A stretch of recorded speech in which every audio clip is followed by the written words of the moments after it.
There is a book sitting on shelves right now in bookstores, on Amazon, and in libraries around the world that was hidden for more than 70 years. Not banned, not burned, not seized by any government, hidden by the man who wrote it. And when you understand why, you may understand something deeper about human behavior, something most people never notice about themselves, because this isn't just a story about a book. It's a story about your mind. Before we understand why this book disappeared, we need to understand the man behind it. His name was Napoleon Hill. Most people know him as the author of Think and Grow Rich, one of the most influential self-development books ever written. Published in 1937, it sold millions of copies and continues to inspire readers nearly a century later. But what came next was far more controversial. Just 1 year after the success of Think and Grow Rich, Napoleon Hill wrote something very different, something darker, something stranger, something far more uncomfortable. This wasn't a book about making money. It wasn't a book about business. It was a book about fear, control, manipulation, and the hidden forces that keep people trapped in lives they never intended to live. He completed the manuscript in 1938, and then something unusual happened. The world didn't see it until 2011, 73 years later. The book was called Outwitting the Devil, and the concept was unlike anything Hill had ever written before. Instead of writing a traditional self-help book, he structured the entire manuscript as an interview, a direct face-to-face conversation between himself and the devil. Now, before you dismiss that idea, understand what Hill was trying to do. He wasn't writing fantasy. He wasn't writing religion. He was using the devil as a symbol for fear, a symbol for distraction, a symbol for self-sabotage, a symbol for the invisible forces that quietly influence human behavior. And in this imagined interview, the devil makes a shocking claim.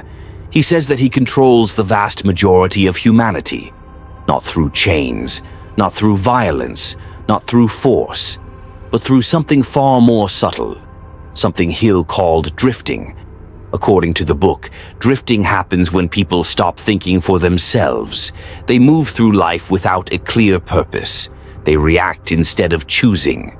They follow the crowd. They allow fear to guide their decisions. They become distracted by whatever captures their attention in the moment, and little by little they lose control over the direction of their own lives. The devil claims that once a person begins drifting, they become easy to influence, easy to manipulate, easy to control. What's unsettling is how familiar this idea feels today.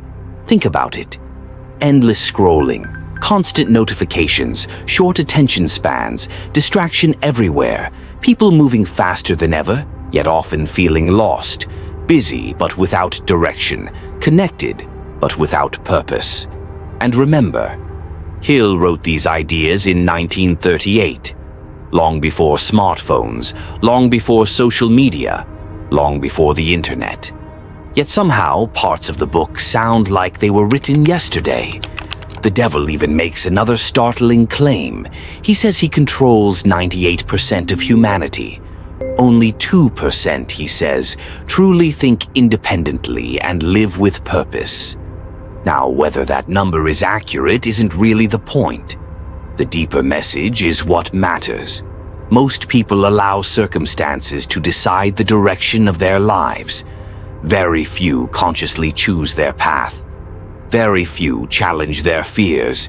Very few take complete responsibility for their future. And that may be the real warning hidden inside the book. But this is where the story takes an even stranger turn. If the manuscript was finished in 1938, why wasn't it published? Why would Napoleon Hill, one of the most successful self-development authors in the world, keep such a book hidden for more than 7 decades? There are 2 versions of the story. One is supported by historical records. The other became legend. The official explanation points to Hill's wife, Annie Lou Hill.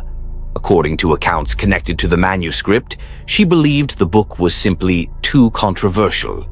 A respected public figure holding a conversation with the devil, even symbolically, could damage his reputation and undermine everything he had spent years building. So the manuscript remained unpublished, locked away from the public. But over time, another story began to spread.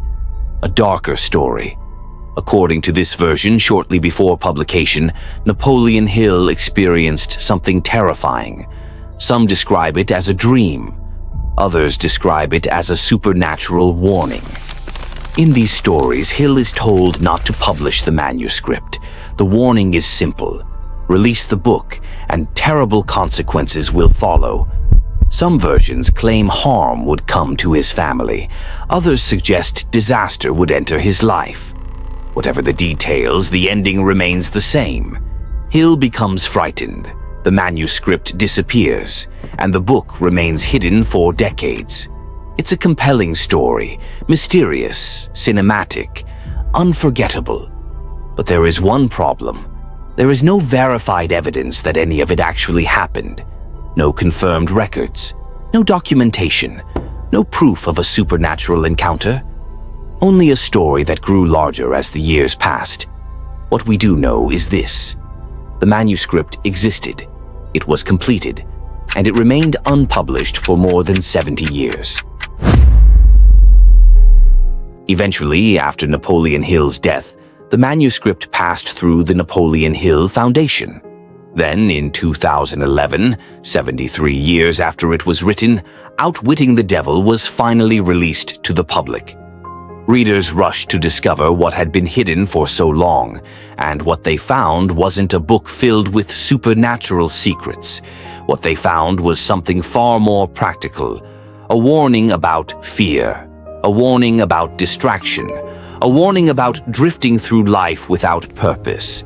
And perhaps that's why the book continues to fascinate people today. Not because of the devil, but because of what the devil represents. Maybe the devil in Hill's story was never meant to be a literal being. Maybe he represents fear. Maybe he represents procrastination. Maybe he represents distraction. Maybe he represents the voice that tells you to wait. The voice that says you'll start tomorrow. The voice that convinces people to settle for less than they're capable of becoming. If that's true, then outwitting the devil isn't really about defeating some supernatural force. It's about mastering yourself. It's about controlling your thoughts, your habits, your attention, and ultimately, your future. Because drifting doesn't always look like failure. Sometimes it looks like being busy. Sometimes it looks like productivity. Sometimes it looks like progress. Until one day you realize you've been moving without ever deciding where you wanted to go. And that brings us to the question at the heart of this entire story. Are you living with intention, or are you drifting? Because if Hill was right, the greatest threat to your future isn't something hiding in the shadows. It isn't some mysterious force waiting in the dark.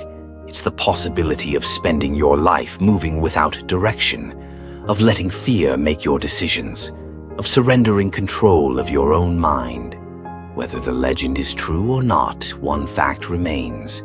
A manuscript sat hidden for more than 70 years, and decades later people are still talking about it. Not because of what it says about the devil, but because of what it says about us. This is Obscura Box. Every fact examined, every story grounded, every mystery explored. And sometimes the most unsettling mysteries aren't hidden in history. They're hidden in ourselves.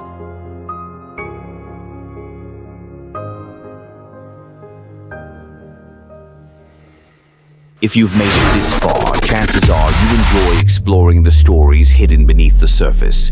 So take a second to like the video and subscribe to Obscura Box. It helps us continue uncovering real mysteries, forgotten histories, and the truths most people never hear about.